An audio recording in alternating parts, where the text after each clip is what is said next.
Wazee, niko na kipindi nilitokaga Arusha mani, nikaenda Dar es Salaam, nikasema naenda kuitafuta mama ya maisha yangu ni gani. Nikaja nikagundua kitu kimoja wazee. Kuna mtu mmoja anaitwa Christopher Columbus, nadhani wengi mnamjua. Christopher Columbus wanasema aligundua Marekani. Hamna, sio Christopher Columbus. Kuna mtu anaitwa Juan Rodriguez Bermejo. Huyo ndo alikuwa mtu wa kwanza kuona kisiwa cha Marekani.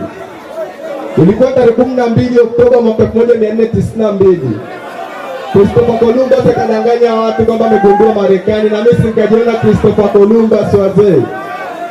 Nikachukua atlas, nikamwambia Charlie pena compass, naenda da kumdiscover the love of my life. Si nikamdiscover bila compass. Ghafla nikadiscover penzi letu ni kama Pluto halina life. Nacheka sana nikifikiria kwenye simu nilimsave wife. All I ever wanted was something real. In return of what was real and realistic. Alitaka hiseli was stick my lips on her lips, zenye lipstick koke likuwa deep, nimesick na shida kuongea na lipstick, I was sick. You see, this girl brought me joy on my stick. Sometimes I wish my name was Dick, because alikuwa na ride kama Joystick.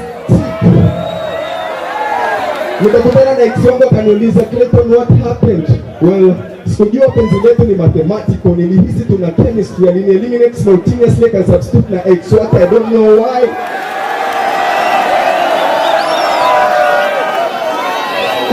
Ex-wangu akaniuliza kwa nini ujui why? Nikamwambia mapenzi mama. Mapenzi ya dada kisasa ni kama hesabu za sequence and series.